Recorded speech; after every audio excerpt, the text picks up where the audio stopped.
For as long as I can remember, my mother Joan has intensely disliked that gospel. You see, by anybody's reckoning, my mother is a doer. And here is Jesus seemingly admonishing Martha for doing in favour of Mary's being. My mother, the practical theologian she is, and summarising what may be a shared theological judgment by others, often says, well, it's all good and well for Jesus, and for most men for that matter, but if we all sat on our backsides and contemplated, how would the work get done? As I've tried to explain to my mother, the story of Martha and Mary is actually a very complex narrative. It can be read on a variety of levels, but two will suffice for now. The first focuses on Mary, who assumes the position of the rabbi's student and is defended against any attack on her right to be there. In first century Palestine, Jewish women were not permitted to be taught the Torah, but only instructed about how they should live their lives in response to its demands. They were not permitted to touch the scriptures, nor to take part in public debate or any official liturgical ritual. Here's Jesus with a woman at his feet, the position of the rabbi's student. And not only does he encourage it, he defends a woman's right to be his student, his disciple. And this is the sort of freedom that Jesus envisaged for women. Mary is in fact the symbol against the religious patriarchy of her day. On another level, the story focuses on Martha. The writer of Luke tells us that we're in Martha's home and that she has Jesus as her special guest at table. She is serving the members of her household with care and devotion. Martha comes across as strong and outspoken. Mary, meanwhile, passive and silent. It's likely this story is criticising a call in Luke's community for women to move away from the leadership Jesus gave them and to adopt again the more traditional roles to which Jewish Christians were more familiar. One of the things I find reassuring about today's gospel is the church has been wrestling with women's leadership since the very beginning. It's the issue that won't go away. As you well know, only the week before last, the Plenary Council got shipwrecked on it halfway through. Thank God, and completely unreported, resolved by week's end, or at least to some good measure. But it won't go away, and nor should it. To this end, today's story, which comes out of the experience of the earliest Christian communities, holds a key to our own dilemma. Just as Jesus broke through the gender boundaries of his own day, so too must we. We must renew our commitment to anything that degrades, exploits, or dehumanises women throughout the world.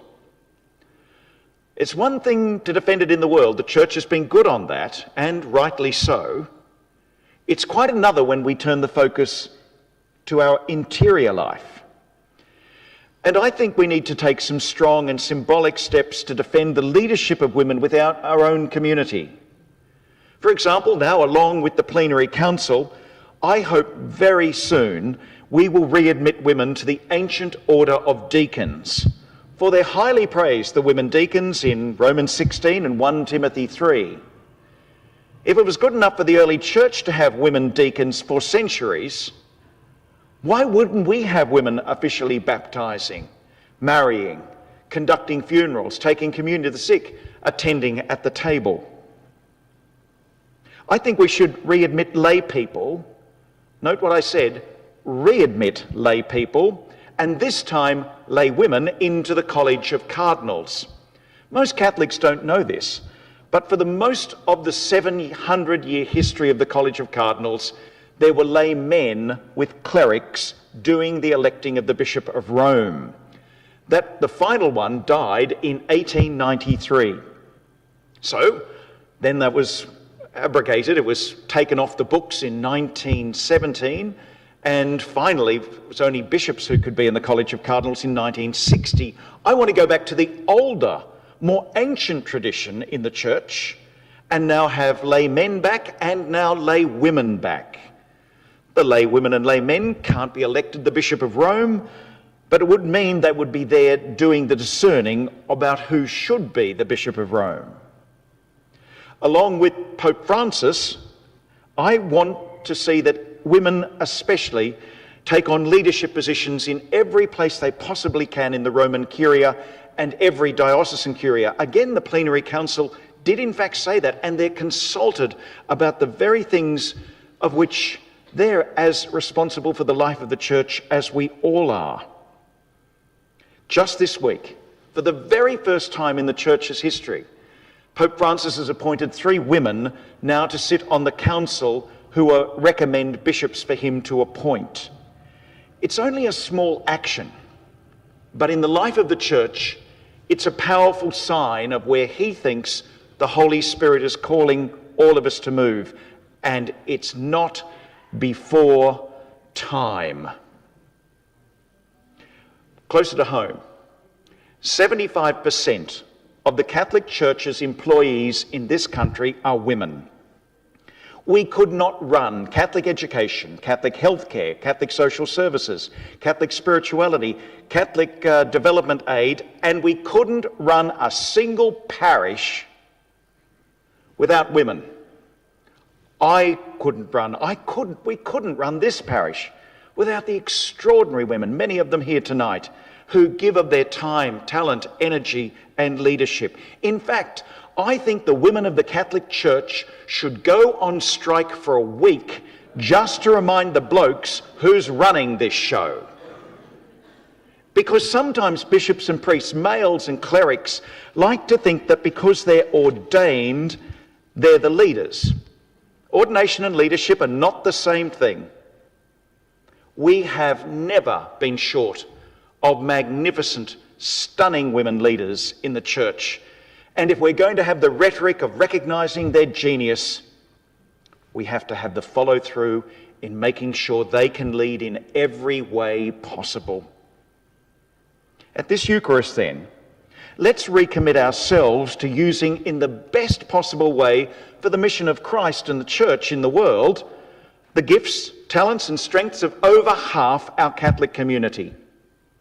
As described in today's Gospel, may we learn from Jesus and from the earliest church that nothing should stand in the road of women offering their talents and gifts to our community and in their service of the Lord, so that they can choose the better part, which is never to be taken from them.